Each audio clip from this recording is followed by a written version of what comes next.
Good evening. First off, I want to thank LaWanda Hawkins and Kathleen Cady for extending me the invitation to be here tonight. This is my second DA's Forum. For the benefit of the candidates, most of whom I've seen and talked with before, and to the audience, to whom most of them look at me as I'm that guy they hear on the radio, let me clarify my role and that of Frank tonight in the gathering. The term moderator is somewhat inaccurate. Actually, our function here is a mix of information facilitator, interrogator, timekeeper, referee, and should it come to that, lion tamer. As you can see, the timing devices are right there. Everyone can see the clock and knows what it is. Time limits will be adhered to in order to try to ensure that all the candidates have a chance to make their points known on the various questions they'll be asked. Not every candidate will be asked every question. We have a wide variety of things, and trust me, you're going to exercise your brains to talk to people. Each speaker will have 1.5 minutes to introduce themselves, and in response to questions put to them, each will have 1.5 minutes to respond. If a candidate mentions an opponent in a comment or a part of the presentation, at the discretion of the moderator, Frank or me, that person who was mentioned will have 30 seconds to offer a response. Candidates will stay seated. Mics will be passed around to them for comments. There will be no walking around the stage. That's right. Everybody sits. As for the audience, the rules are even more simple. Sit, watch, and listen. As was pointed out in the flyer, there will be no politicking here. No sign waving, no chanting of slogans, or for that matter, no applause. All these things will reduce the time your candidate has to say things they want to say. If it does happen, there will be one warning given. Only one. Second offense, there's the door. You will be escorted out. Finally, I'd like to make this point to the candidates, all of them here. The questions you get tonight are not mine. They're not Frank's. They were pulled from the membership of the victims' rights groups here. Most, if not all of them, involve requests for providing information on policy and management changes that you would implement if elected. Yes and no answers don't cut it here. They're looking for facts. They're looking for in-depth. A final admonition. This is not a debate. This is not even a forum. This is a job interview. The boss is sitting right there. And they will pass their own judgment on your employability 6 days from now. With that said, Frank, any comments? Let's go. And let's just get right to it. I think you heard the question, but I'm going to repeat it. It's about unsolved homicides, and some of you have addressed it already.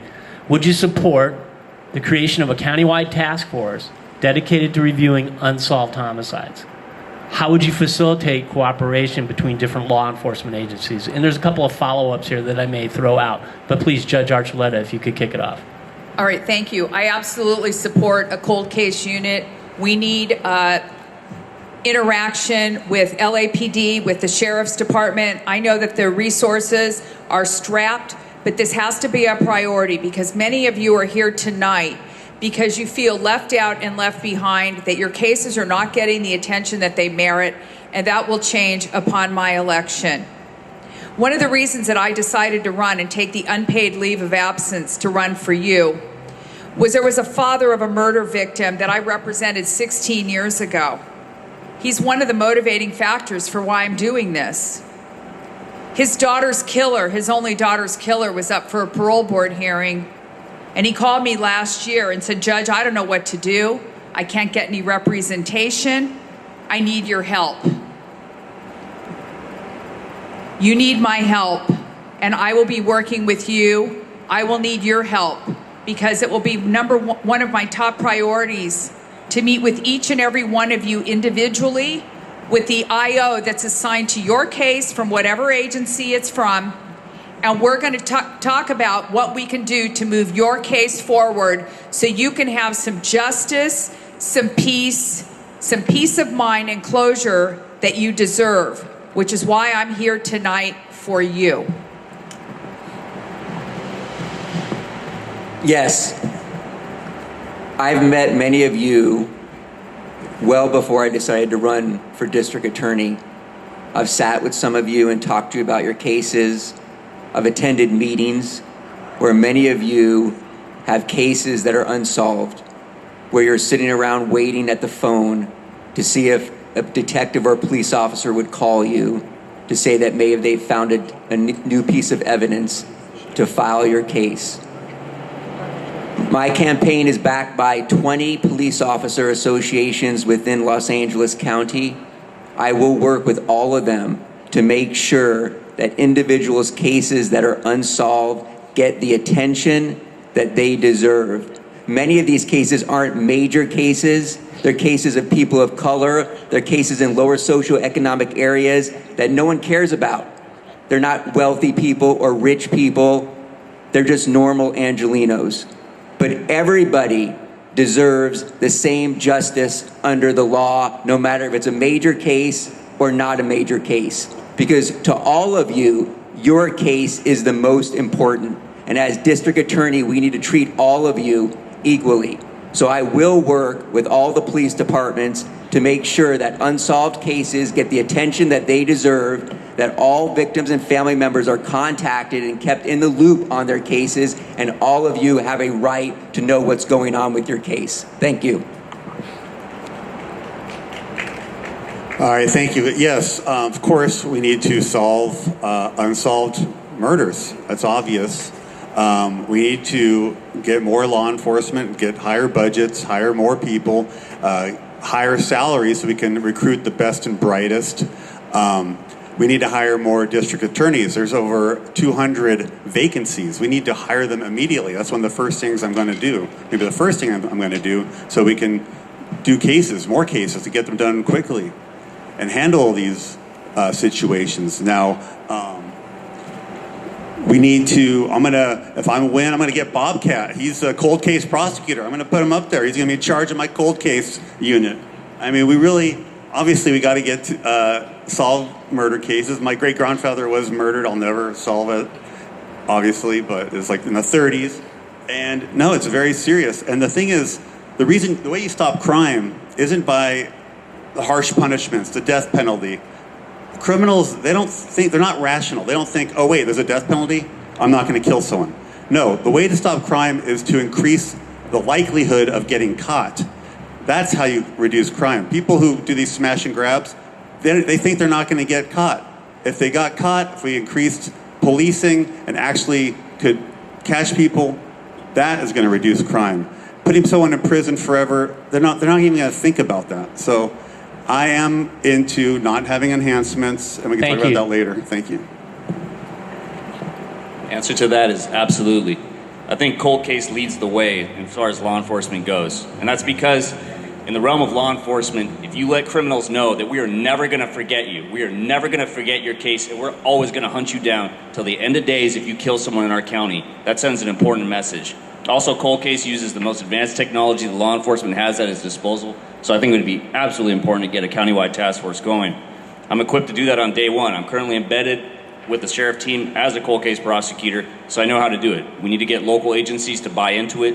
We need to get money so that we can fund the unit. And then we also need to get the public behind us so they can begin working with us and we can begin going out there and solving cases. So it's absolutely important. It's one of the best non-zero sum games that a district attorney can have in his county because the law enforcement agencies like it. It's good. It's a good press for them. The public likes it. It's good for them. And it's also good for the office. I've also been cross-sworn with the LADA's office to do a case with them that was a cold case. So I'm ready to go, and I would love to create such a task force. Thank you. I first met LaWanda Hawkins in a small room at an LAPD division where she sat around a table with mothers of a group that you never want to be a part of. It was mothers of unsolved murder cases.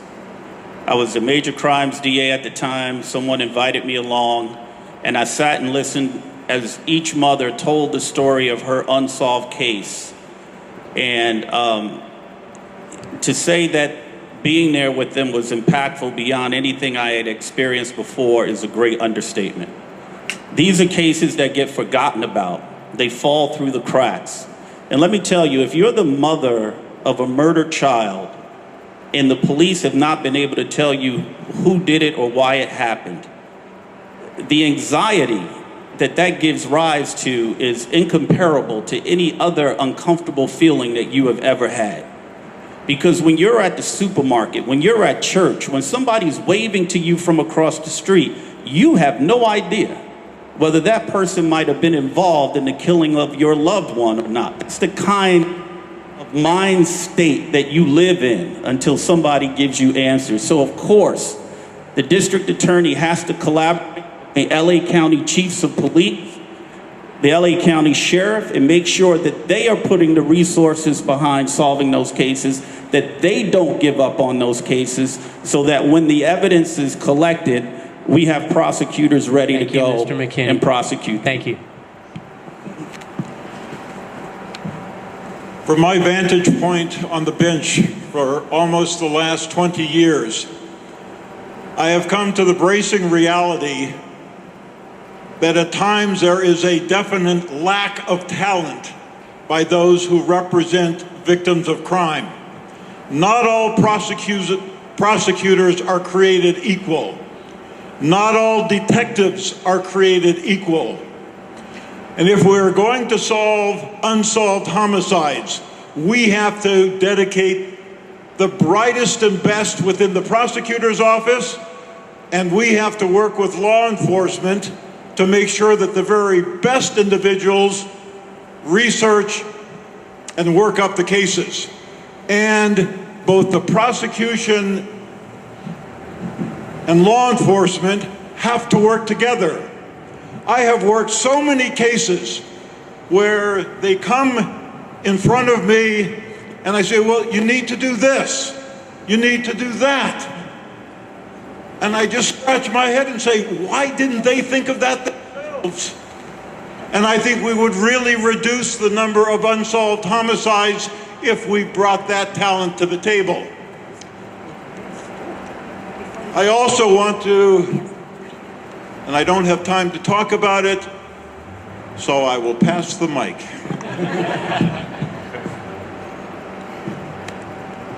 I agree 100% with the idea of the cold case task force.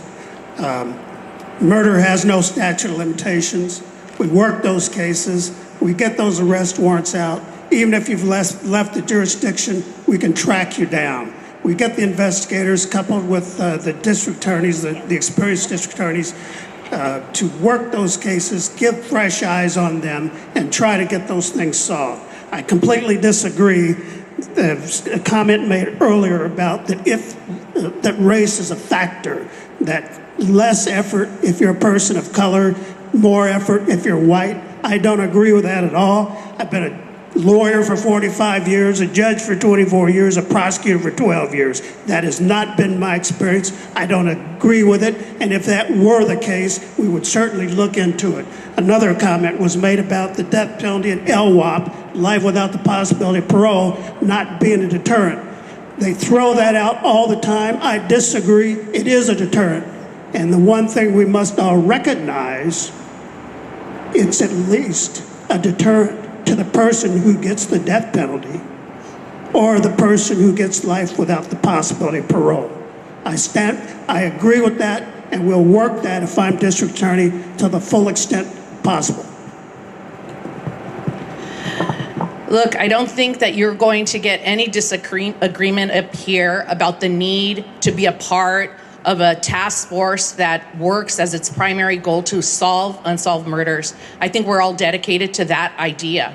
But let me tell you a little bit about the reality that we're facing in George Gascon's DA's office and why that is such a challenge to us, and why it is going to be so important to have somebody in the district attorney's office that has experience. And that is this: the reality is that our staffing levels are so low right now that we can barely cover our primary obligation to cover the courts in our branch and area operations. We can barely do that. I have a head deputy that's here tonight that has to go to court and cover misdemeanors every day when he's supposed to be running a division because we don't have enough people to cover our basic obligation. So while, yes, we have and we need the strong desire to assist a task force, our law enforcement partners, we have to be cognizant of the fact that first, we have to fix the staffing issue that George Gascón has left us with. And that is going to require working with the CEO's office, with the Board of Supervisors, so that they understand that we cannot effectively do our job to solve the many unsolved murders that exist in our county unless they give us the resources that we need. Thank you. One of the reasons why I joined Justice for Murdered Children as a board member was because I care deeply about this issue, and I recognize the inequity that is happening within our society, where marginalized communities are looked down upon and are not given the proper resources to actually deal with cold cases. Most cold cases are in the marginalized communities in Los Angeles County. That is a fact. You can deny as much as you want, but that is what is happening. We need, one of the things that we do in terms of what we do for Justice for Murdered Children is we do a billboard campaign. One of the reasons why we do that is because we know community members know who the killers are. We need to increase the cooperation between the community and law enforcement so that they can let us know who these killers are. And we should also have a victim-centered approach to this. In other words, on certain types of unsolved murder cases where it seems hopeless and the victim wants closure, we should look towards what the victim wants, because in some of those occasions, the victim knows who the killer is, but simply doesn't want to cooperate with law enforcement because they feel they're worried about some of the repercussions. There should always be a victim-centered approach in terms of how we solve some of these more difficult, longer, unsolved murder cases. Thank you. We're going to take a break for about a minute and a half so they can do something mechanical, which means move the heater behind two of the candidates to make sure they don't freeze to death. Now, what safeguards would you put into place to guarantee that victims are notified well in advance of a resentencing hearing? How would you ensure that the victims have a meaningful opportunity to provide input during the resentencing procedure? And finally, how will you explain resentencing decisions to the public, particularly when the decisions might be difficult for the victims to understand? Mr. Siddall, will begin on your side of the table. Thank you. So I actually had personal experience in resentencing. I think it should always be, in terms of the DA's approach, when we agree to resentencing, it should always be based upon what the victim wants and if the victim agrees to it. So in a case that I had, it was an old murder case that we had solved. It was about 10 years old. It was somewhat of a cold case. The defendant was sentenced to 40 years to life in that particular case. He had actually reached out to the victims, apologized, and the victims took the apology seriously. And that was one of those rare moments that happens in our justice system where the victims felt like they were made whole through the system. And we together, the victims and myself, worked with the defense and the judge to actually reduce the sentence of that particular individual from 40 years to life to 15 years to life. So in terms of when we are recalling sentences for resentencing, I would only agree to those types of resentencings when the victim agrees. Otherwise, we will oppose those because it should always be a more victim-centered approach. We have to get the buy-in of our victims before we start to ask for resentencing. Look, the district attorney's office right now is bound by many new resentencing laws that are coming from the legislation that is being passed. But there is a way to handle these resentencing petitions that it would be an honor to the victims that are involved and to the criminal justice system. I can tell you right now that the way that the district attorney currently is handling resentencing petitions is often, often we don't know what is happening. We don't know that the cases are being resentenced because he has people that work for him that are handling the resentencing petitions without letting our office know, and much less the victims of crime know. It is an abomination that he is letting that happen. But there are many times that even those of us who have been in the office in management positions cannot access information about certain cases that are in our office for resentencing, because the way the current district attorney does it now is that he does everything in secret. He doesn't want us, the prosecutors, or the victims of crime to know. So it will be imperative that we make the victim notification part of the policies that we pass in the future. That should be a no-brainer, but it's not currently happening right now. It is going to be critical to reintroduce that into our policies, communicate that to the public, and communicate that to the victims of crime so that they know that they are being involved in every step of the way on these cases.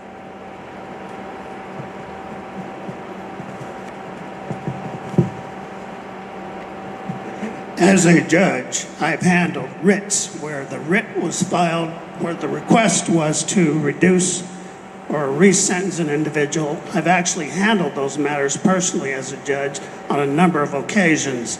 I've also had these resentencing requests as a deputy district attorney. So the combination of the experience as a judge and a prosecutor, I'm fully aware of the factors that are involved in making these important decisions. I think under no circumstances should a resentencing occur without the victims' families being given notice and opportunity to be heard and fully participate in those matters. I think it would be unconscionable to do otherwise. The writs, as a matter of fact, should routinely go to the prosecutor. The prosecutor should assign that the handling deputy should be involved and be responsible for notifying the victims in these cases and give them the opportunity to participate. I'm mindful that often when you hear these people talk about, well, a resentencing because of a factual innocence type of assertion, that's not always the case. Facially, it might seem like it, but that's not always the case. You have different reasons for different people to stand up and say, the testimony that I gave in court is no longer true. Right. I think what you're hearing from most folks up here is that we need a very clear, definitive policy within the district attorney's office that requires that prior to any final offer being extended to a defendant, the victim must be notified of that offer, and it must be documented in the file with respect to the victim's posture as to whether or not they agree or disagree with that offer. It's a simple policy, and it can be enacted. When I was in the district attorney's office for the last 6 years, I worked for the... We need to fix that mic if we possibly can. If not, pass one over. That'll do. I worked in the family violence division. We vertically prosecuted every single case. When you have vertical prosecution, the victim's family, from the time the case is filed, they know who is handling the case from start to finish. They knew who to call. When is the next hearing? What are the discussions going on to settle the case? This is what you need to hear from me. Vertical prosecutions create a relationship with the victim's family and the prosecutor that keeps everybody well informed, and I would insist that all serious cases be so prosecuted.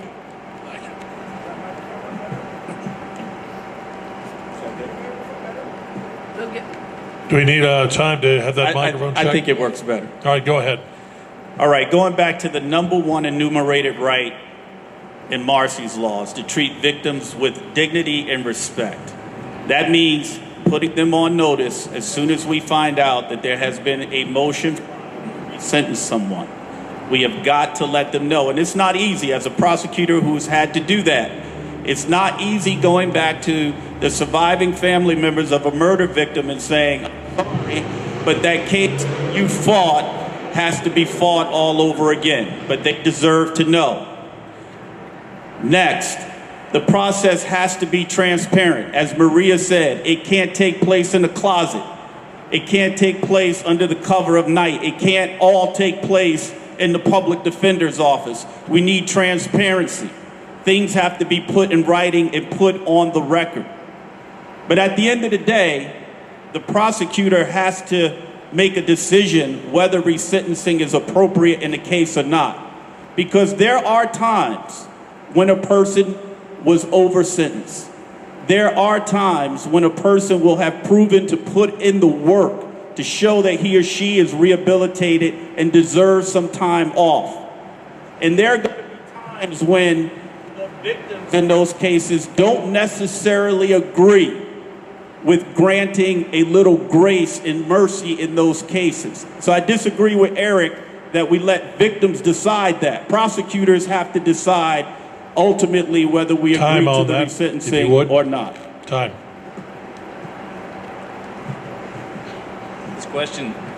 This question touches upon what Gascón did when he first came into office.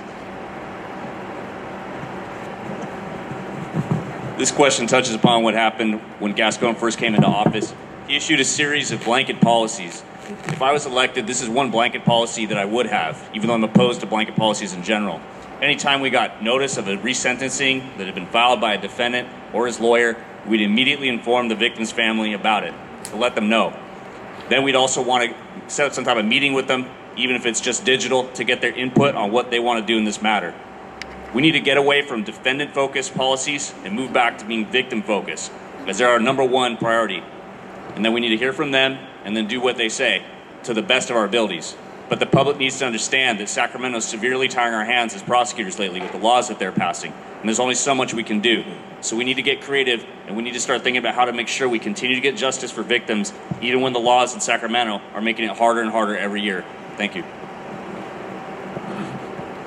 All right, thank you. So the prosecutors do know about resentencing. It goes in court. There's always a prosecutor there. You can't have the defense attorney is doing it secretly. So they know about it, and resentencing cases take a long time. So there's plenty of time to inform the victims, and they should inform them as soon as possible. Actually, the court system should be a little better, so people can even look up cases easier and follow cases if they want, instead of having to go into court. And but it's a myth that Gascón is like resentencing everybody. At least his deputies fight it like crazy. They're not resentencing people barely. You might get someone with 112 years go down to 99 years. Still people not getting out. People are often overpunished. The people of California are sick of mass incarceration that's disproportionately people of color. That's why there are laws that give judges discretion and some enhancements and things like that. Two wrongs don't make a right. Throwing away a life, understand with murder it's very serious. Taking a life, you can't get someone back. But for lesser crimes, just throwing away a life is not the answer. We need to rehabilitate people, not just throw people away, their lives away. And so I actually disagree. I think we need to have more resentencing. So many people, I get people, they've been in prison for decades when they've been rehabilitated and, after 5 years, say. I think many resentencing laws are cruel. I think many of them were passed in Sacramento without considering victims or family members or survivors. They were passed without any input from individuals who have been suffering as a result of the loss of life of a child or a family member. I think immediately when a prosecutor gets a resentencing motion, what I would do and what I have done is first contact the investigating officer, then I contact a victim advocate. I get them both together and we actually go out there and meet with the family member. We let them know what's going on with their case, because right away they're going to be traumatized by that, and then they're going to start reliving the same thing that happened 10 years, 20 years ago, 5 years ago. And then you talk to the victim about the options that we could do, or the family member. I've never met a family member who said, hey, my child was murdered and I want the murderer to get out early. I've never done that. So that's my opinion about the matter. So what you do is you write a motion and you email the motion to the family member and to the detective and let them read it, let them know about it as well. And you're doing that to empower them, to make sure that they feel a part of the case. And then you go to court and you bring them to court and you bring the victim advocate to court and you fight like heck to make sure that you stand up and fight for that family member and make sure they get justice. That's what I would do as district attorney. Thank you. Please hold the applause. Judge. Justice for victims is justice for all. I spent time prosecuting gang murder cases, domestic violence homicides, family violence, and child sexual assault and child homicide. Resentencing must be carefully scrutinized because we don't want people that killed our loved ones or sexually abused our loved ones to get a pass unless there's some really good reason why they need to get a second look. Obviously, victims, survivors, families need to be included in the process, and that would happen under my administration. But unless there's some miscarriage of justice to the defendant who received the lengthy sentence, unless there's some extraordinary circumstance, I don't believe that we should start opening the prison doors because people are older, people might get sick, they might do this, they might do that. LWOP no longer means LWOP, ladies and gentlemen. Our hands are tied, and that is going to change. Because when a defendant is sentenced to life without the possibility of parole, that's what it means. And for us to think otherwise is foolish. And as the district attorney of LA County, when someone gets an LWOP sentence, unless there's some travesty or miscarriage of justice, that's exactly what it's going to mean. If a sexual predator gets 180 years to life, he's going to get that 180 years to life unless there's some miscarriage of justice. Thank you. Okay, thank you, candidates. We're going to go to the third question. Actually, we're going to start in the middle of the table with Mr. McKinney. So here we go, and we'll go down this way to his left, and then come back from there. So here's a question. It's about parole. And as you know, current policy is that the DA's office doesn't appear before the parole board. Do you support that? And if you do, why?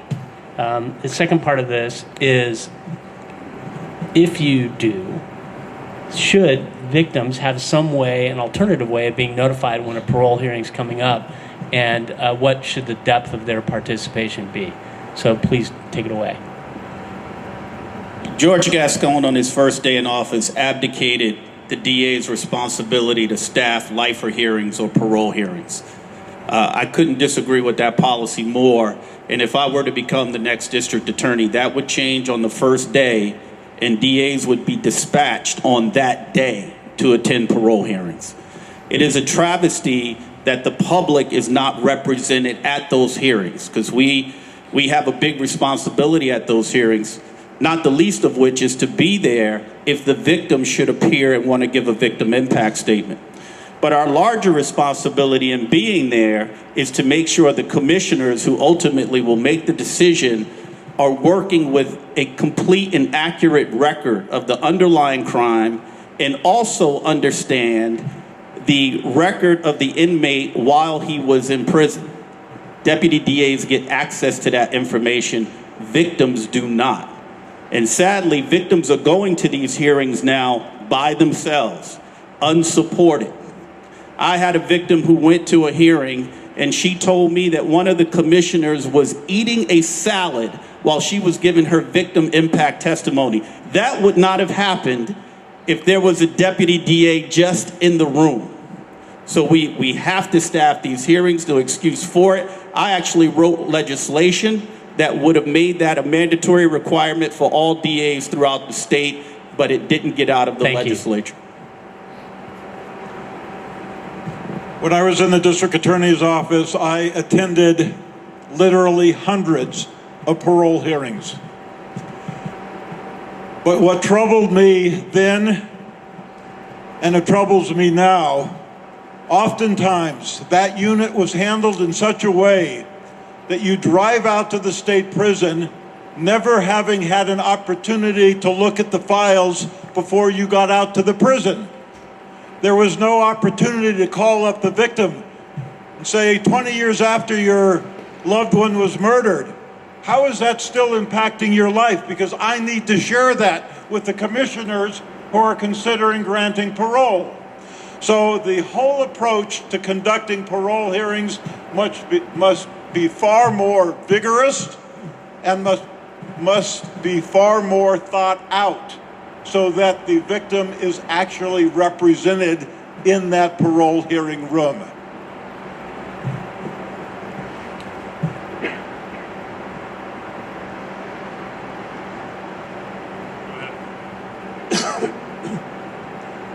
As I indicated in my opening statement,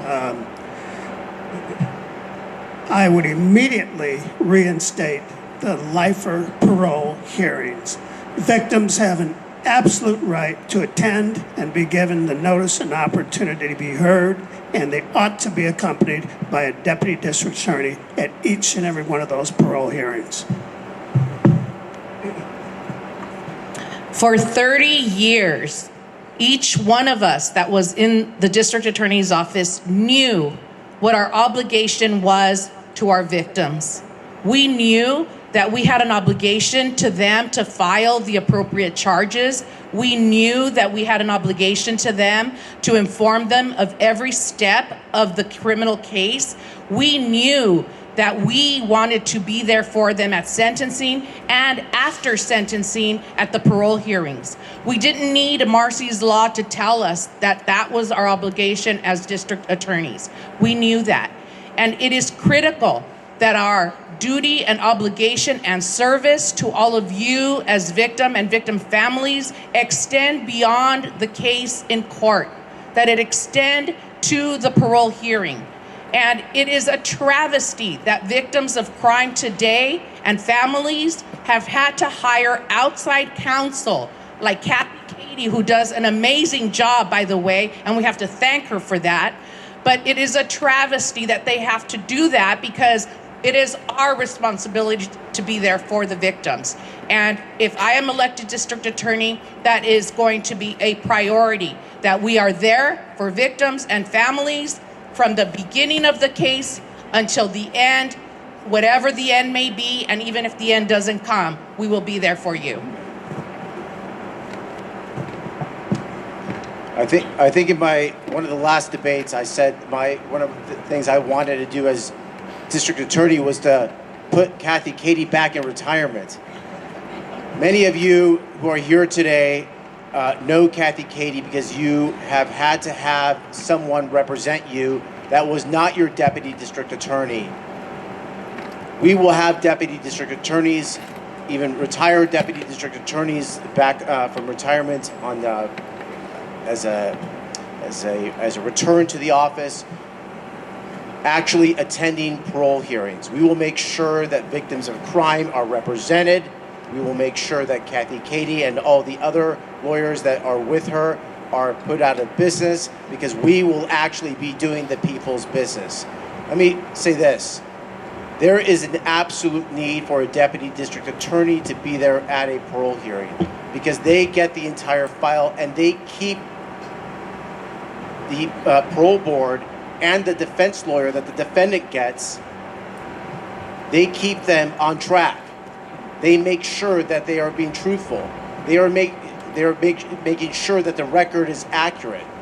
That is not happening. In fact, it just happened in a recent case that made the news where a former LAPD officer was released early. That was because we didn't actually have a deputy DA there to make sure that the record was correct. I personally appeared at over 150 parole board hearings, not because I ever thought I was going to be running to be your district attorney, but because it needed to be done. The work needed to be done. My experience was different from Judge Mitchell's. I reviewed every single case and every single file. I would pack up boxes of case files and review them and talk to the victims' families, and I'd go to San Quentin, Vacaville, Folsom, Atascadero, and sit in a room with the murderer, the rapist, the sexual predator. It was always me. I was the only female. The inmate, the Board of Prison Commissioners, and the security. I did that because it was an important and essential part of the job. Not because I ever thought I was going to be running for office, ladies and gentlemen, but I valued the import of that position as a deputy district attorney. One of the reasons I'm running is because a father of a murder victim came to me, I explained that earlier, and I assured him that when I'm elected, I will personally be attending each and every parole board hearing for his only daughter's murderer. That is the commitment I made to him. This is an important part of the process that has been overlooked, and I have to tell you, I went and did those hearings. And I did those hearings on behalf of the victims, the families, and their survivors because it is an essential ingredient of the process, and I will make sure that's get reinstated on day one. Day one, my prosecutors will start attending parole hearings, and that is a promise to all of you.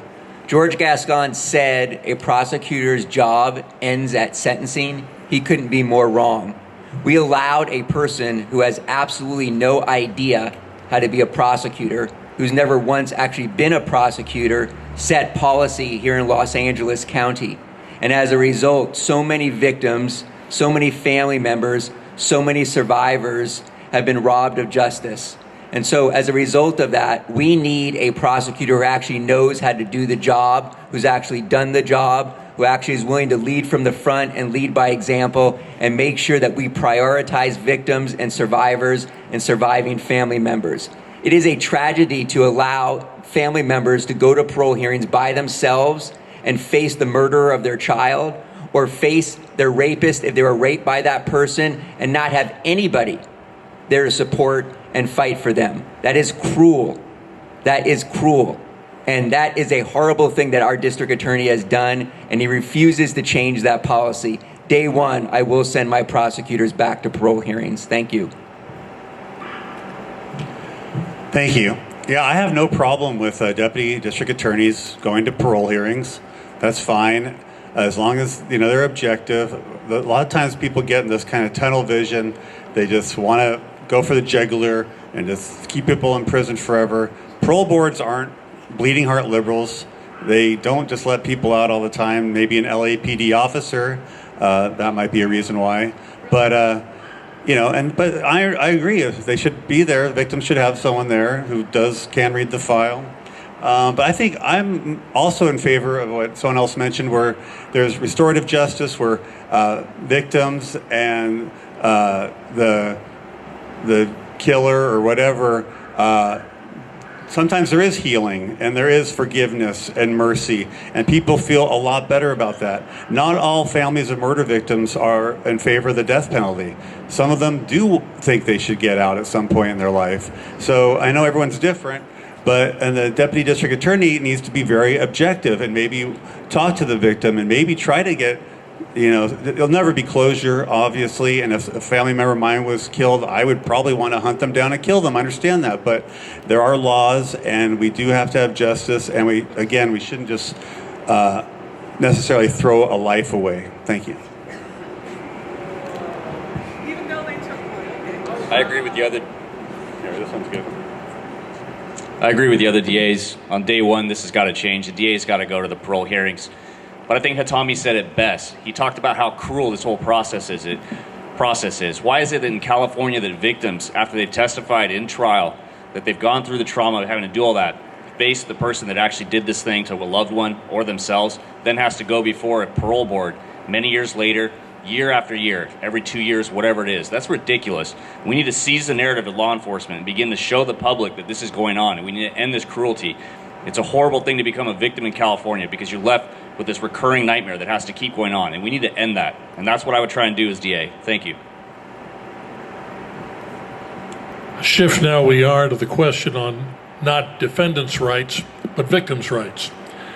Question: how would you proactively educate victims and their families about their rights early on in the criminal justice proceeding?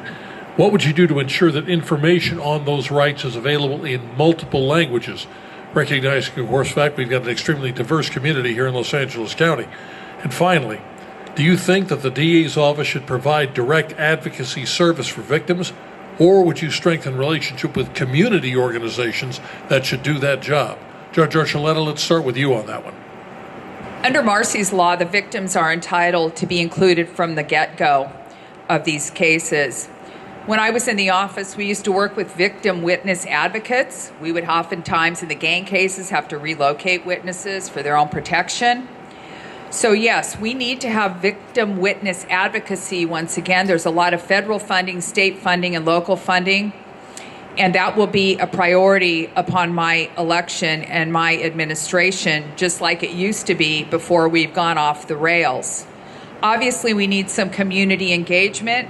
I have some of the paperwork for the Justice for Murdered Children and the Justice for Homicide Victims. I'm very familiar with the community engagement and the outreach that your great organizations do. I've also gone to Crime Stoppers meetings. We need that community engagement coupled with the partnership with the victim witness services provided through the district attorney's office at no expense to victims and witnesses, including relocation, education, stay-away orders, and all the legal protections that we can afford to you as the victims and witnesses of serious and violent crimes.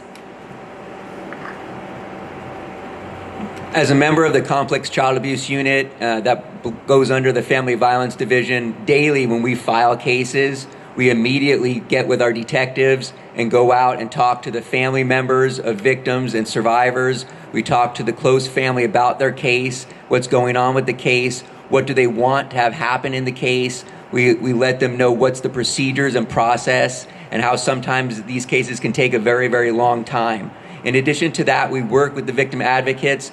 I believe we need to have a diverse victim advocacy group within the DA's office that can reach out to the community we have in Los Angeles. We need to have pamphlets that are in different languages. We need to have victim advocates that speak different languages as well. I think people feel more comfortable when they talk to somebody or understand somebody who understands them or who looks like them. In addition to the fact that the criminal justice system is difficult for many people to understand, obviously it's going to be difficult for family members to understand as well. And so we need to make sure it's as easy as possible for them to understand. The biggest issue we really have is when Gascón took office, he abandoned all the victims. He abandoned their family members. He abandoned survivors. And they have been fighting to get their justice for years. We need to let them know that they are a part of the criminal justice system. They are an important part of the criminal justice system. They matter. Their lost loved one matters. And we're going to do everything we can to make sure we help them as much as we can. So, as a defense attorney, I am appointed by the courts. Like 90% of my cases are indigent defendants, but I'm also appointed by the courts to represent victims and witnesses. I think I'm the only candidate here that actually represents victims instead of the people. It's supposed to be everybody. And one reason I decided to run is because Gascón's office completely victimized a victim of a crime. He missed one court date, but he was told he didn't have to come, and so they had him arrested. It's called a body attachment. They had him thrown in jail with a $100,000 bail. This guy isn't even accused of a crime. He is a victim. His girlfriend's sister was murdered. And because he missed one court date, the DA's office fought like crazy to keep him in jail. The judge agreed. Gascón's policy said we're not going to seek body attachments for our own witnesses. But he does, because either he doesn't know what's going on, or doesn't care. The line deputies just do whatever they want. Everyone's talking about these directives. Most of them haven't even been implemented. They're pieces of paper. Everyone's going to say they're going to rip them up. Why don't we try implementing some of them, see if they actually do prevent crime? Don't we want to prevent crime instead of just throwing people in prison after the fact? We want to prevent murder than just throwing someone in prison or giving them the death penalty. We need to get to the root causes of crime: drugs, mental health, poverty, racism. We need to get to this. We're not going to help it just throwing people in prison forever. Thank you. I think the key thing we need to do is get more funding so that we can increase the funding of the Victim Services Unit within the DA's office, go before the Board of Supervisors, lobby them that we need bigger budgets to deal with these things that are important. I'm also in support of working with local efforts and groups in the community to reach out and let victims know their rights. We need to make it more simple and also revamp the website and the pamphlets that are given to victims so that they understand all the rights that they're afforded under the California Constitution. I want to tell you a story. I was in the Major Crimes Division when I was assigned a case involving the death of a young Chinese national student on the campus of USC. He was beaten to death with a baseball bat and a wrench.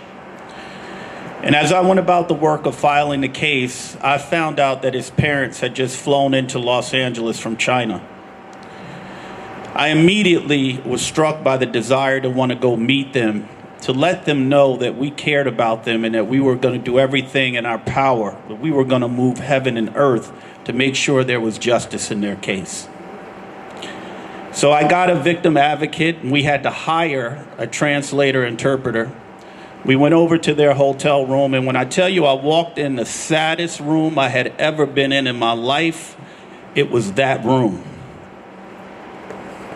And they were speaking one language that I didn't understand, and I knew better than to try to speak a language that they didn't understand. I knew that I just had to be there to show up, to show my support. And that started a beautiful relationship that went on for the next 4 years, because that's how long it took to prosecute all those cases. I agree with everybody else. We need resources.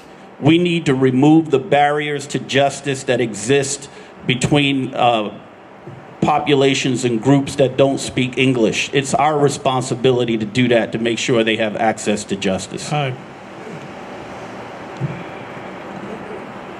What Mr. McKinney just shared with you is important, but it is representative of what high-profile cases receive. The real challenge for the district attorney's office is for the person whose car is stolen and they can't get to work. The real challenge is for people who suffer from domestic violence. Those are the cases where the victims oftentimes do not speak English. They don't have access to translators. They don't have access to the prosecutor. We have to figure out, what can the police do from day one, from the first time that the police report is taken, that that person is apprised of a number or a contact person who speaks their language, who will answer their questions every step of the way. The high-profile cases, we can handle those, and those are handled as Mr. McKinney did his. We need to do better for the cases that are not high-profile. As I indicated in the opening statement, the 3 pledges that I made. Number 2 is victim witness relocation programs will be reinstated on day 1 of my administration. There's a critical reason for that. I recall instances when I was in the district attorney's office handling gang murder cases. The gang members and their friends would attempt to kill my witnesses before they ever testified. Sometimes they would show up in court and fill up the entire spectator section of the courtroom and do what we call mad dogging the victims and the witnesses while they're on the witness stand. I wrote the drive-by shooting and the shooting into inhabited dwelling bills because of this type of misconduct, to intimidate and kill our witnesses who are essential to successful prosecution of cases. This witness relocation program is essential. I will make sure it's funded where the victims, the witnesses, their rent, first and last month's rent, utilities are paid so that these people can come into court and feel some sense of security in giving presentation and testimony in court in front of these gangsters. As the district attorney's office, and to answer the question that was asked, we have to do both advocacy with strong relationships with groups like we have here today, but we also have to do it through direct advocacy from our office. And one of the things that George Gascón, if he was here, would probably say is that I've established many victim advisory groups in my office. I am serving the victims. But it is a sham, ladies and gentlemen, because he makes sure that the people that serve on his advisory boards are people that think exactly like him. No, there's more people. Okay, good. And we have to have a diverse group of people making sure they let our office know what their needs are, what they want from our office. And one of the other things that Mr. Gascón has done is that he has blurred the lines between what is really a true victim and what is not. And with the scarce resources that we have to provide for our victims of crime and their families, this cannot continue to happen. We have to prioritize our resources to make sure that they are being used for actual victims of crime. So I believe that victims are served in three ways. First is through their prosecutor, the relationship that they build with their prosecutor giving them information directly. That has to be encouraged. There has to be supplement through the actual victim advocates themselves, through the district attorney's office. And I strongly believe in community-based victim advocacy. That's what we do with Justice for Murdered Children.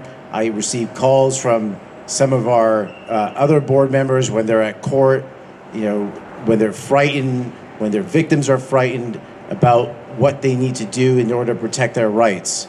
I would also note one thing, and this touches on what Maria says, and this tells you a lot about the mentality of the DA's office right now.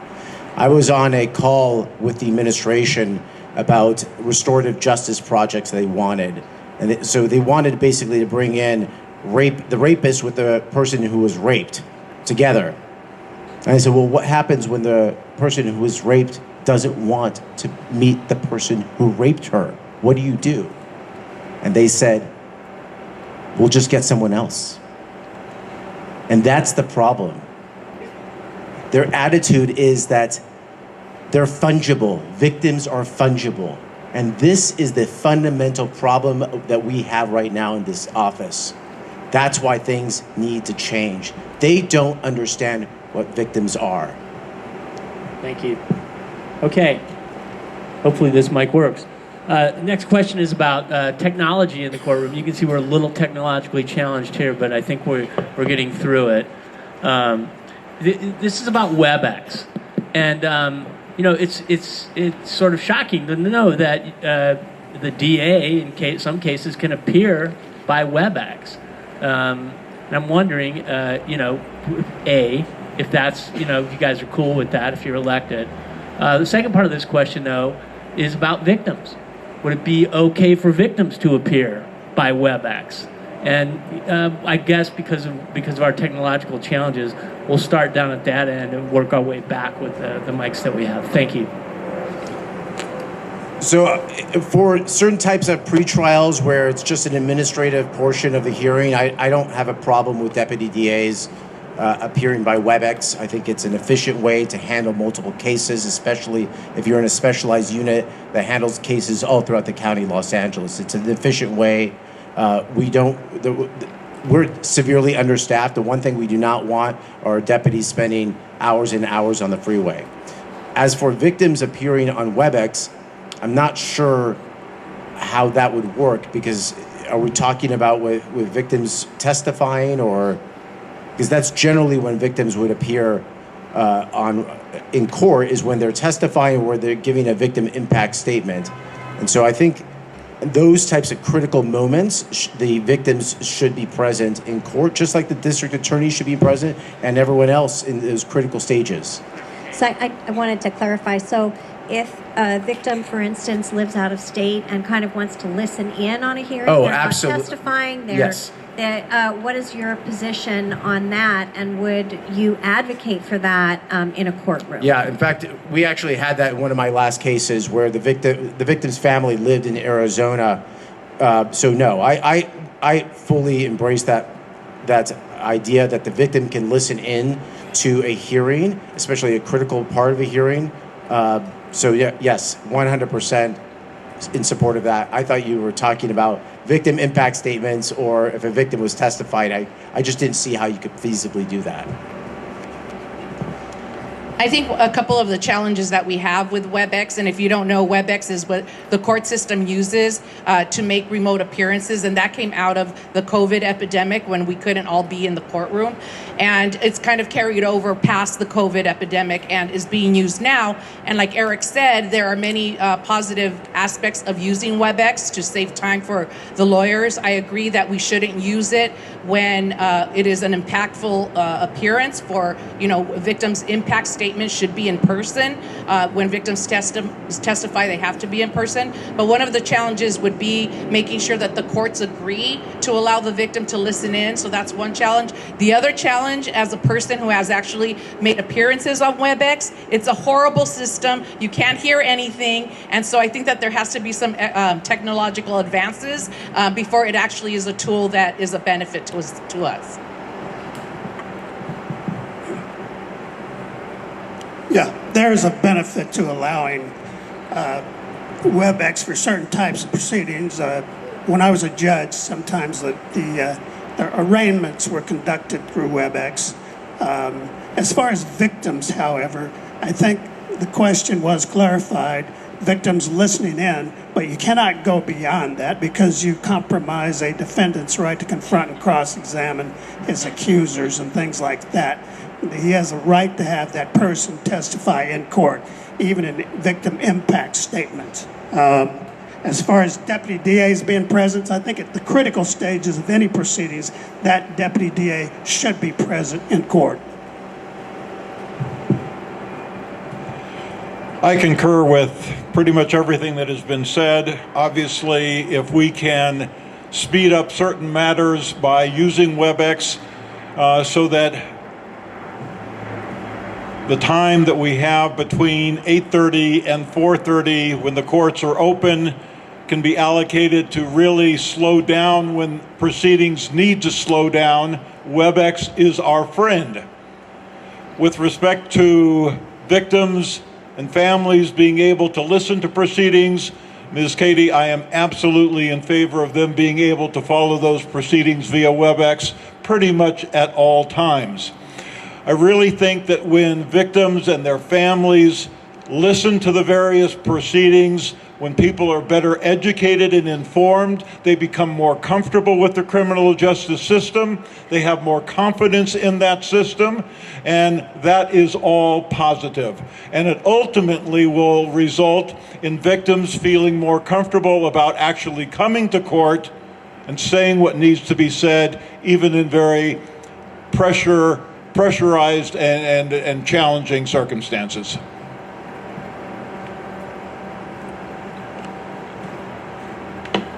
I'll keep it brief. I believe the court system has to embrace technology at all levels. We should be expanding the use of WebEx as much as we can, and I don't care if the victim lives next door. If the victim wants to call in her pajamas to listen to what's going in court, they shouldn't have to come into the courtroom to do it. We should also be making widespread use of video conferencing.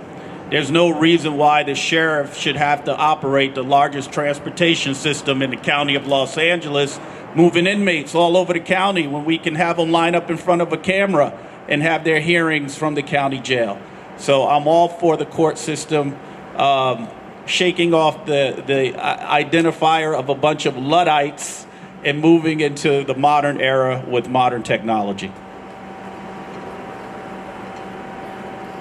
I too also support the use of WebEx and other technologies that help victims key in and see what's going on in court.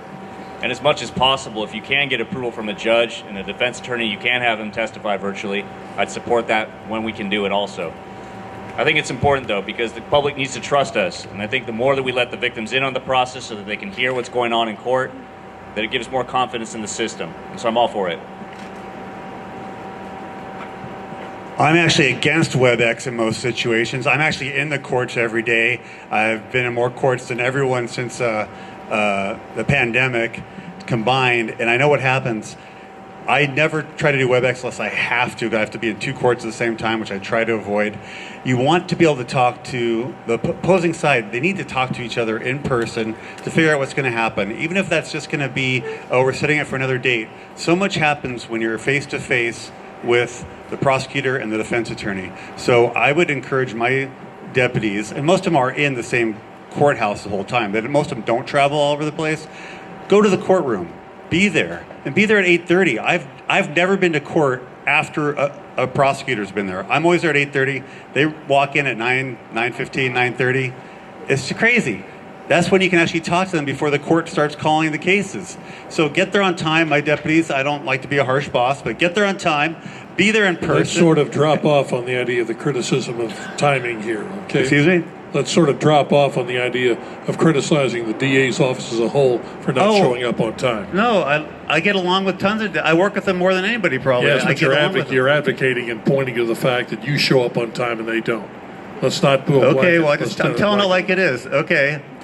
Anyway, I think people should show in person. I have no problem with anybody listening to it on WebEx.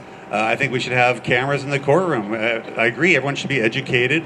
Now, maybe with very sensitive testimony, you might not want to have it broadcast, and I would respect that decision. And yeah, so I have no problem with that. The technology is good when you have to be in two courts at the same time. If you would, Mr. Kapelovitz. Oh, I guess I went over. Yes, All right, thank you. Sorry if I put anyone down for being late. Sorry. For family members and for victims and for survivors, I 100% support anything we could do to make it easier for them or more comfortable for them to listen in on their cases and be a part of what is the criminal justice system. However, I do think and I believe that I would like my prosecutors in the courtroom. I think you don't know what's happening unless you're in there. We have so many defendants now who ask to get released on zero bail, even on murder cases. And so you don't know if that's going to happen. The defendants are always in court, so it's really good if the prosecutor's in court as well to see what's going on, if there needs to be any discovery that needs to be turned over, if the judge has some questions, I think that needs to be answered. I think prosecutors are responsible for these cases. And as being responsible for those cases, I think being in the courtroom and being able to visualize everything that's going on, it makes you a better prosecutor and a better district attorney to be able to convey then to the family members what's going on in the case. For family members, I'm all for WebEx, but for actual prosecutors who are doing the work, the courtroom is where we should be, and I think that's an appropriate place to be.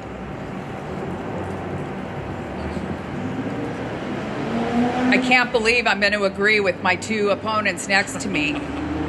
Both as a deputy district attorney and as a judge, we lose a quality of justice when we phone it in. We need to be in court every day. This is not going to be popular with the DAs. I'd like to have vote for me, but I expect you to be in court. This man did not show up to work during the pandemic. My friends would send me photos of the empty parking spaces. Well, as a sitting LA Superior Court judge, except for 2 weeks where I had to sign orders at home, I was at the courthouse every single day because justice requires it. So deputy DAs, those of you that want to come back and work for me when I'm elected, plan to get to work and be in court at 8:30 so I don't have to hear from Mr. Kapelovitz that you're not in court on time. Additionally, I do like the idea of remote proceedings. If a victim or if the family wants to call in and watch, I want to make the court as transparent as available as possible. We have Prop 115 in the law, and there were times where we would not have victims of certain types of cases testify. However, many times we wanted the victims to testify to test the strength of the case, if they could handle the proceedings, and because they wanted to be engaged in the process. So, ladies and gentlemen, courts need to be conducted with dignity and respect, and you can't do that at home in your pajamas and your bunny slippers, because I've seen it happen. Thank you much on that. Many people think that the point of justice in that when a defendant is convicted, that is basically the end process or the end product, and the victim should be satisfied with it. The victim often can say, wait a second, I suffered losses, more than emotion. I suffered financial losses. And in the immortal words from that wonderful character in Jerry Maguire, show me the money. And restitution is a part of that issue. How would you elevate the importance of collecting restitution within the DA's office? Would you dedicate additional staff or resources to it? And what mechanisms are not only there to strengthen restitution enforcement, such as wage garnishing, whatever they earn in prison, anything else like that, how would you help the victims navigate the complexities of the system to get compensation, if indeed the money is there to be gotten? Judge Archuleta, let's start with you on that. When I used to prosecute murderers, I used to always ask for the maximum penalty, which at the time was $10,000. I would go the extra step and fill out the paperwork, and it would get sent off with the prison packet to make sure that the wages of the inmate were garnished so that recompense, as much as it could be sought, could be sent back to the families. We also would compensate victims and witnesses for time, for travel, for lost wages if we could. I would bend over backwards, especially when I was doing the vertical prosecution in the gang unit, the family violence, and the sexual assault unit, to make sure that I could at least bring some financial recompense. Because we all know, just because the defendant is sent off to prison, the pain does not end for the family. The financial hardship, the emotional toil, the disruption of life, it never ends. Getting the money back is a small salve on the open wound that has to be borne by the family for the rest of their lives. But I was very vigorous in my advocacy to make sure that the families could get as much recompense as possible. And there would certainly be no reason why I would change anything I do differently then than I'm doing now moving forward. Can I ask the young woman who keeps waving in the back? That's very distracting. I hate to call you out on it, but it's been going on all night and I don't know what's going on, but thank you. In 2018, I went to Sacramento and testified on a bill that I wrote, and that bill became law. It was regarding getting restitution for child victims of repeated sexual assault. I've handled thousands of cases of children who have been sexually assaulted, and they suffer through trauma for the rest of their life. And so many of these victims were not getting restitution for counseling, restitution for non-economic type damages. Not only did I testify in Sacramento, that bill became law, and I have handled many restitution cases of children who were molested over long periods of time and who are going to suffer for the rest of their lives as a result of that. And they are entitled to direct non-economic damage restitution from the defendant, and they are now allowed to get that. As prosecutors, we should fully support helping them with restitution. We should make sure in any type of disposition of cases that restitution is within that, so they don't have to come back and fight and go to court and have hearings regarding that. It is our job to make sure that after these cases are done, we try to make the victim and their family member as whole as possible and do everything we can to limit the trauma that they suffer as much as possible. Thank you.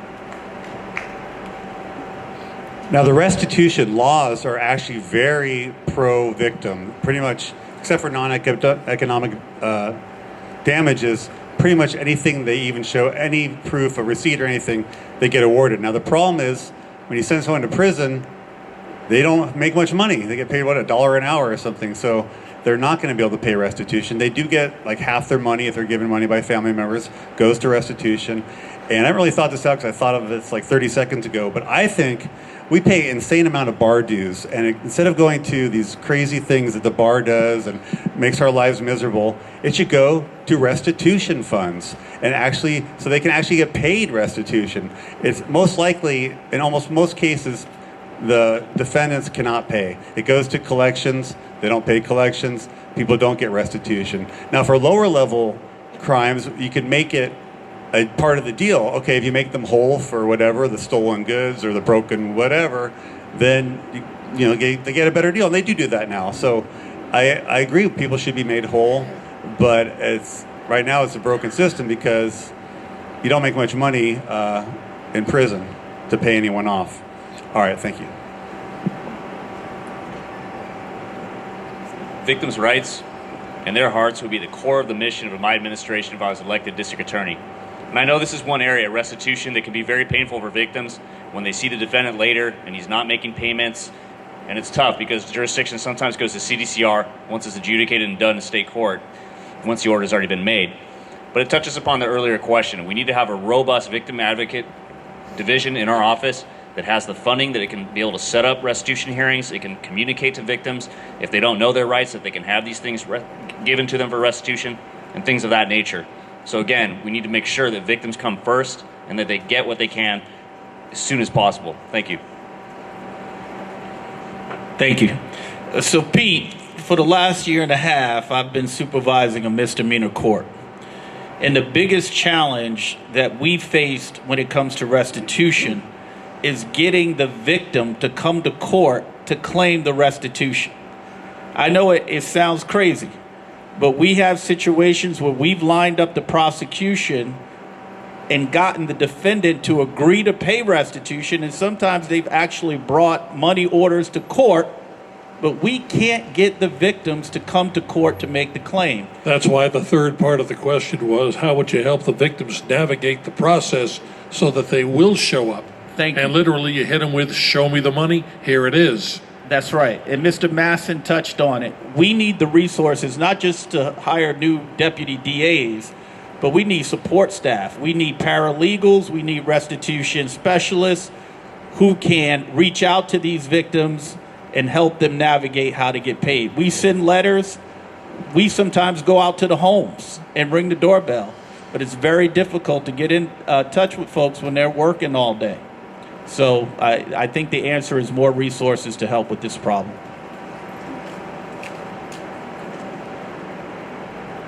In the overwhelming majority of serious cases where an individual is sentenced to prison, the most frustrating thing as a judge, as a prosecutor, is to confront the reality that the person who ought to pay is completely unable to pay. So if we're serious about restitution, if we're serious about trying to make the victim as whole as possible, you've got to look someplace besides the person who committed the crime. You have to say, or we as a society have to say, that a certain amount of the money that we send to Sacramento when we pay our state taxes are deposited in an account where the Victims' Compensation Board can award what is appropriate for the victim to receive. And so this alternative reality that says somehow we're going to get blood out of a turnip, we're just kidding ourselves. We have to commit public money to make victims whole. And until we're prepared to do that, restitution is going to be theoretical and not a reality that our victims enjoy. I am the only candidate who has both criminal and civil experience. As a judge, I handled, as you know, the most serious case you can handle in any jurisdiction in the country. Civil as well. All type of medical malpractice, professional malpractice, personal injury, $1 million lawsuits, and construction defect cases and bills, collections, all those types of things. I'm the only candidate here who's had that type of experience. Mr. Kapelovitz talks about taking money from the bar dues. Well, that's not possible. I was Assistant Chief Trial Counsel at State Bar of California, too, where we disciplined unscrupulous or prosecuted unscrupulous lawyers, and the money that is pooled for the purpose of restitution is for people who've lost money through their unscrupulous lawyers stealing from them. So that's not a pool. I agree with Judge Mitchell. Usually a person who commits a murder, gang members out there murdering multiple people, and they're in jail for life without the possibility of parole or death or whatever the case might be, they normally do not have assets. I can say that after a period of time, if you do have assets or if there is a restitution order, first of all, I'd begin by saying that I would make sure that all the deputy DAs demand restitution, get a restitution order, whether it's collectible or not. Perhaps he could come into assets at a point in time in his life, maybe he can't, but they could turn into civil judgments which could be collectible. Thank you.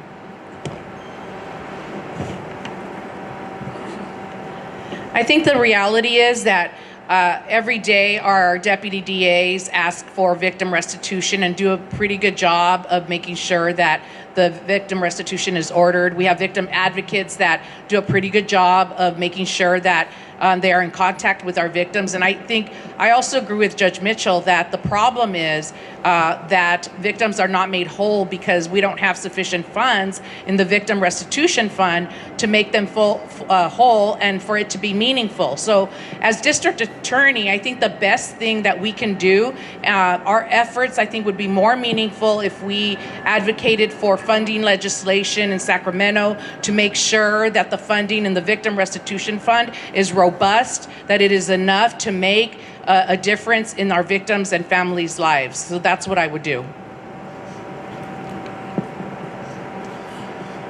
I agree with the positions of Judge Mitchell and Maria in terms of what they're saying in terms of we need supplemental money in Sacramento. In fact, I think what I've noticed over the past 10 years is that the budget has actually decreased in terms of what the legislature adds to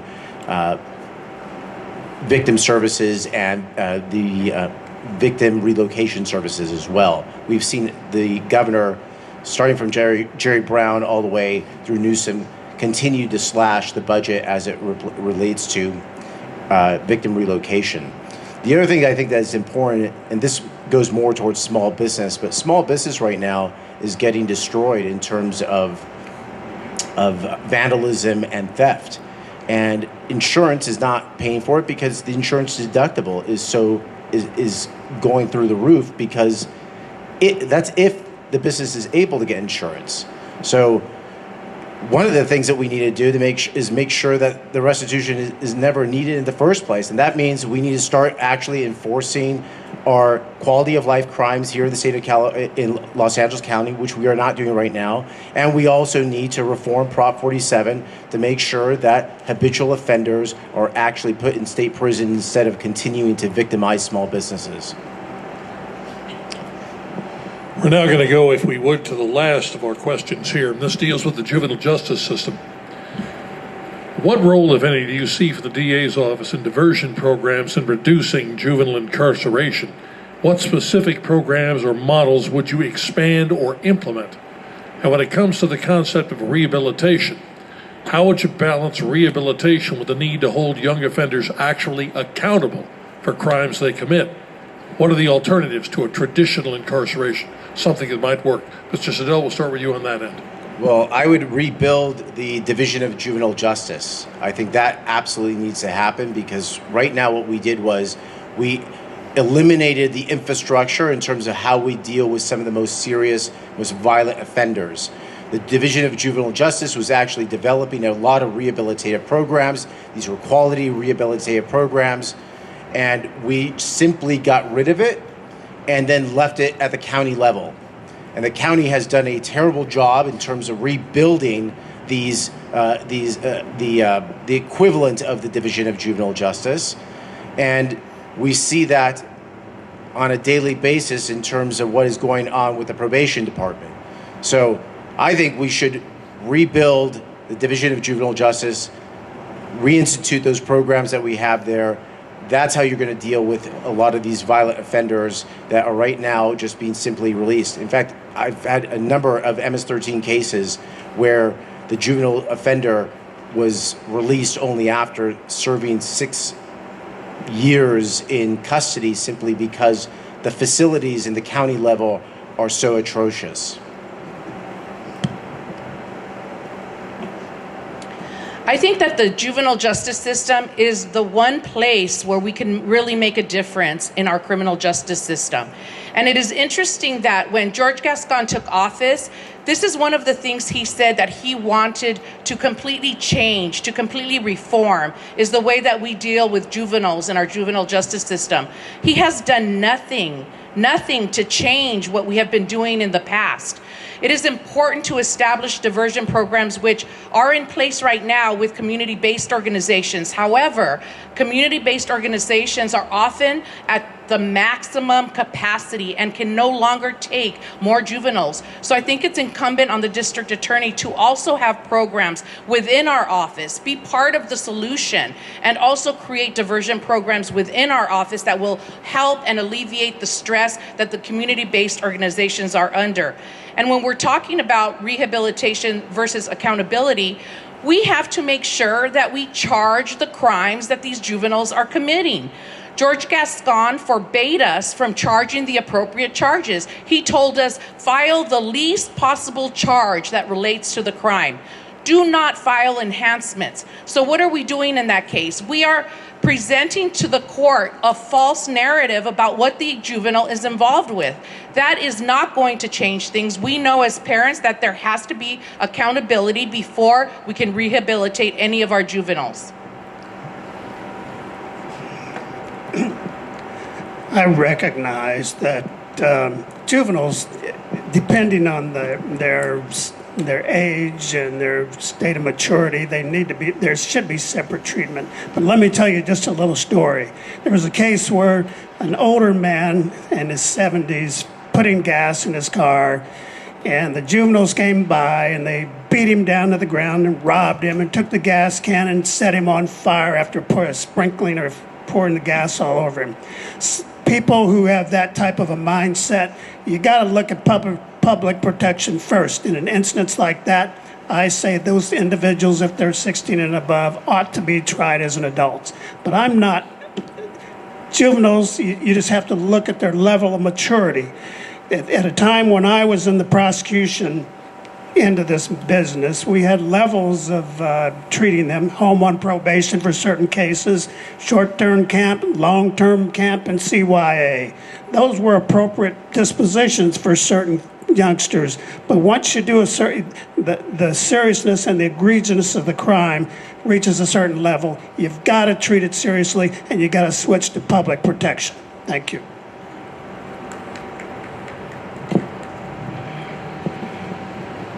One of the critical issues that the district attorney must address is the abject failure of our probation department to adequately serve the juvenile population that it is entrusted with. We have read article after article of probation officers calling in sick, probation officers who refuse to come to work, probation officers who refuse to break up fights in the juvenile halls. One juvenile hall after the next has been shuttered because the probation department can't effectively run those facilities. So that's number one. The other thing is that when I worked juvenile court as a prosecutor, over and over again, regardless of the seriousness of the offense, home on probation, home on probation, home on probation. And what did all the studies come to the conclusion? That when you do not appropriately sanction a juvenile, when they initially enter the juvenile justice system, they get the message that they can continue to engage in their criminal conduct and there will be no consequences. That message must change.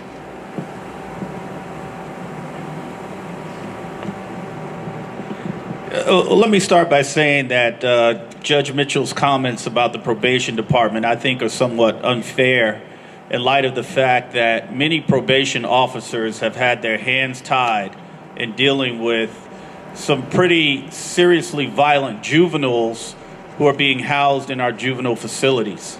I mean, they've been stripped of their ability to protect themselves, and on top of that, many of them are working double shifts.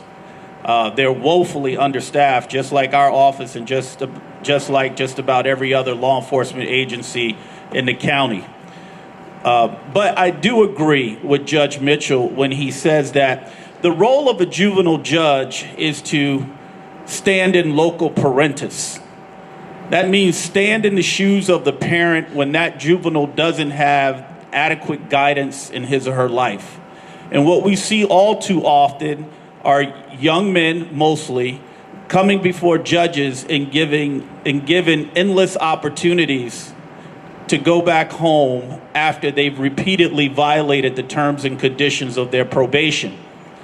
I had that experience when I worked in a juvenile court many years ago, and I told the judge, Your Honor, with all due respect, you are raising criminals in your courtroom because you are sending them the message that there are no consequences for criminal behavior.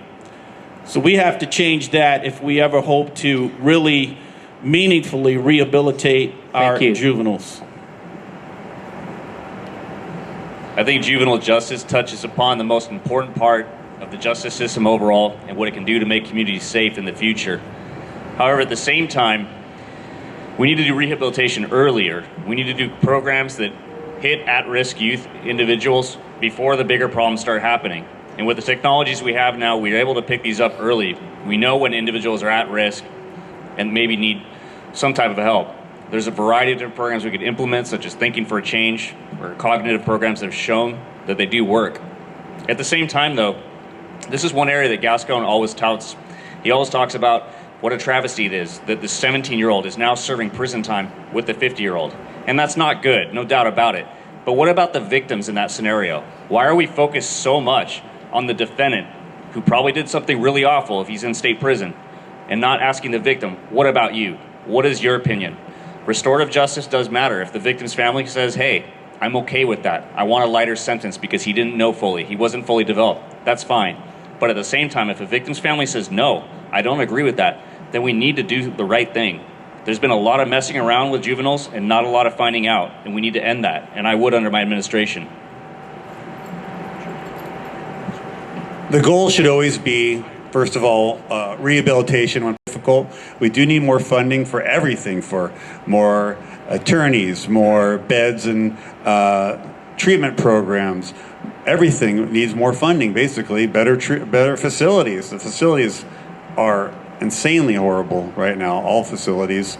And so that's just going to take the will of the people willing to, pay more or reallocate funds to these things. And so, yeah, of course, we need to rehabilitate. That should be our number one goal. When George Gascón ran in 2020, he kept saying, we don't want to put kids in cages. And people kept hearing that. And then when he took office, what did he do? He decided to remove so many transfer motions where many 16 and 17-year-olds who had murdered individuals or had raped individuals were now potentially going to get released very, very early. That is not how you help juveniles and help our community. I've worked in the juvenile justice system. George Gascón has not. And so we need to help juveniles before they murder and rape somebody, not after they do that. We need to advocate as the district attorney to help with the foster care system. We have so many children who don't have forever homes. We have so many children who are left behind in the foster care system. And as a result of that, many of those individuals who are in the foster care system end up in crime. We need to help with our school police to work with our kids in school to try to make sure they do not get in trouble. We need to help with using teen court. We need to also help with our after-school programs. We need to support the Boys and Girls Club as well and help with individuals who are being raised by single moms or single dads. We need to do everything we can to help kids and juveniles before they get in trouble, not after. In addition to that, we also have to say this. If you are 16 or 17 years old and you grab a gun and you kill somebody and you're in a gang, sometimes there's certain individuals we can't rehabilitate. And then we have to make sure those individuals are held accountable as well. Thank you.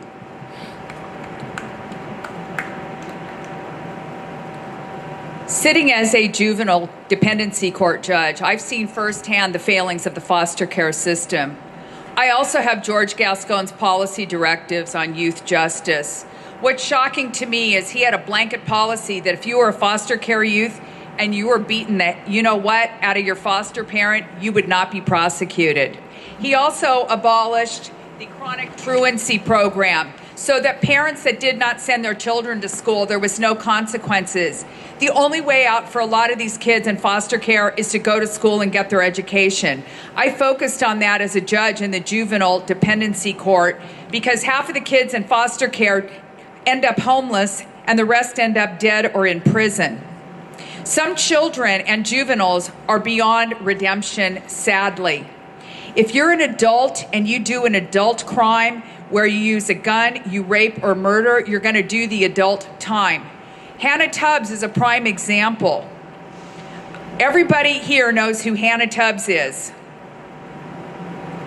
That person was 2 weeks shy of 17, sexually abused a child in Denny's, and ended up with juveniles, girls, in a facility. 17-year-olds don't sit in prison with 50-year-olds. They go to the California Youth Authority. But since the DA's never tried a case, he probably doesn't even know that such a place exists. So we need to rehabilitate those we can, and we need to protect society from those we can't. Thank you. All right, so it's probably the time you've all been waiting for, the closing statements. I think we should all give you, each of you, a hand for being such great sports.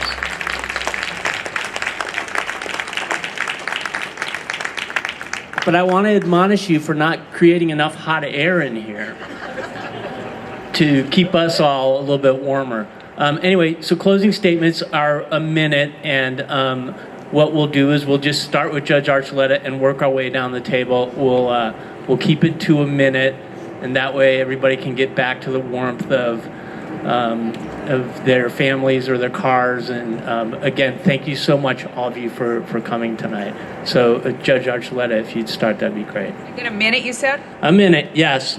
Pete's got a timer if we can't get the one on the screen to work.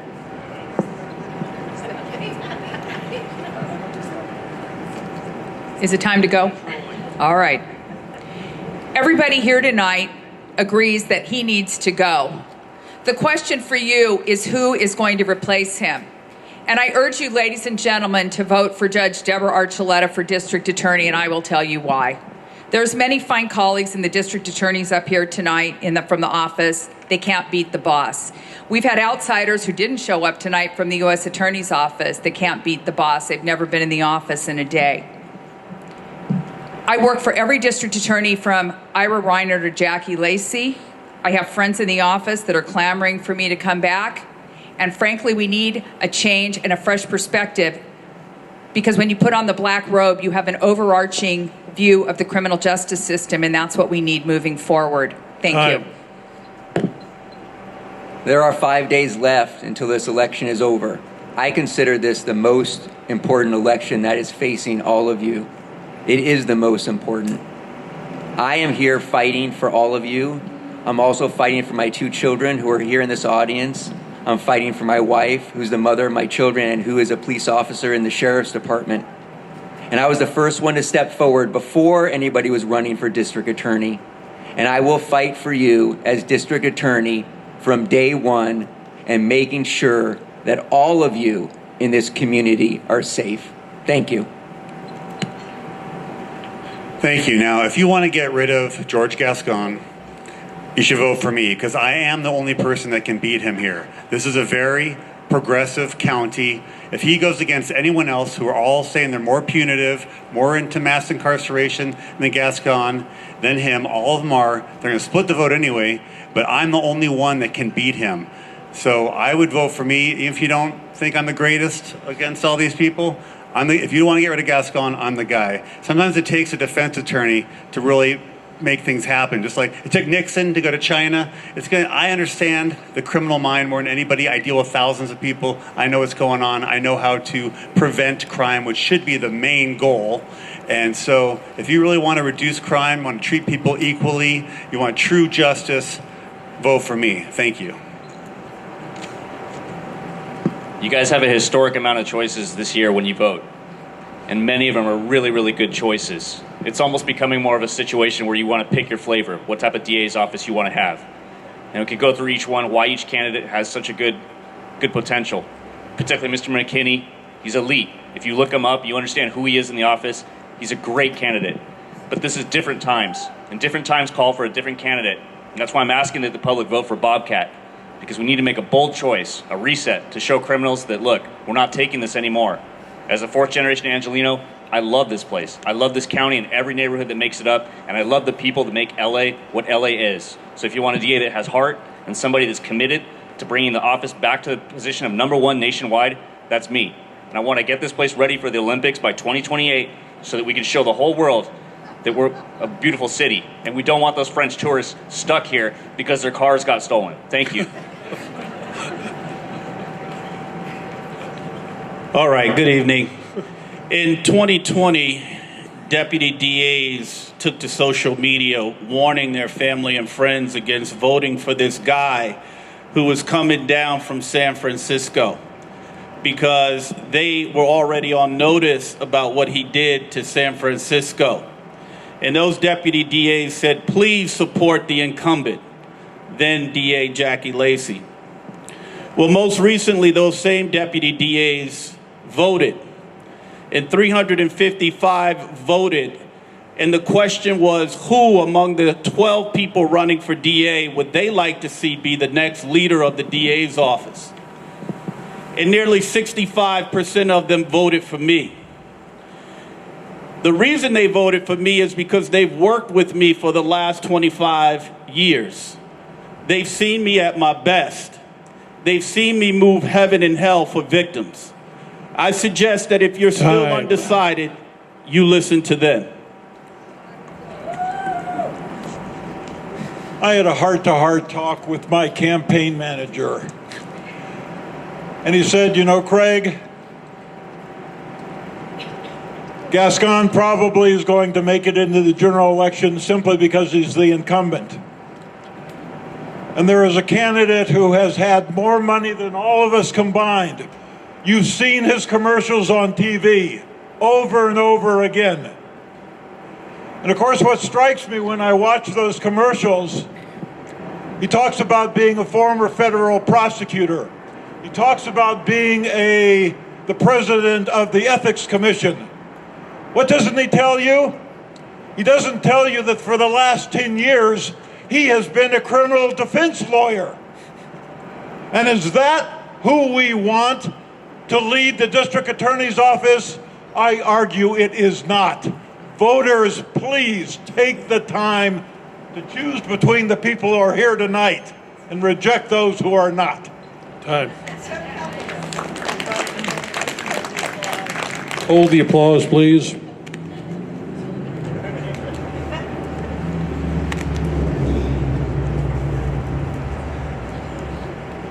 Ladies and gentlemen, this is the most consequential of all district attorney races in recent history. There are 5,200 people in our Department of Corrections with sentences of life imprisonment without the possibility of parole. Mr. Gascón is lobbying Sacramento to release them. I put many of them there. One of them I put there had a death sentence that was reduced to life without the possibility of parole. This was the most dangerous man I've met in my entire career. If this man is ever released, he will kill again. I'm telling you, these are some of the most dangerous people ever. They should never, they can call it warehousing or whatever, mass incarceration. I will protect you. I will stop this. There will be no sanctuary in Los Angeles County. Hold your applause till after we're done. God willing, there will be a post-Gascón time coming up real soon. And you are going to need someone that has strong leadership and experience to fix the things that George Gascón has broken. I have been advocating and fighting for each and every one of you for 33 years as a prosecutor, trial attorney, and in management. From day one, I fought against George Gascón's directives, and I'm still fighting today, and I'm proud to do that. And what I am going to ask every one of you today is tell your family and friends not to vote for George Gascón. Vote for one of us. You have a great opportunity to vote somebody that has the heart and passion of Los Angeles, the heart and passion of the DA's office, and the heart and passion to protect you, the victims of crime. Please do so. This election is about the future. It is not about rolling back the clock. It is not about using practices that do not work. It is not about staying in place with the current district attorney or anyone who resembles the current district attorney. That is why one of the things I've done is present a plan to actually modernize the DA's office, to actually focus on who are the drivers of violent crime, a plan to deal with our mental health crisis that we have, in Los Angeles, and a real substantial plan to deal with homelessness.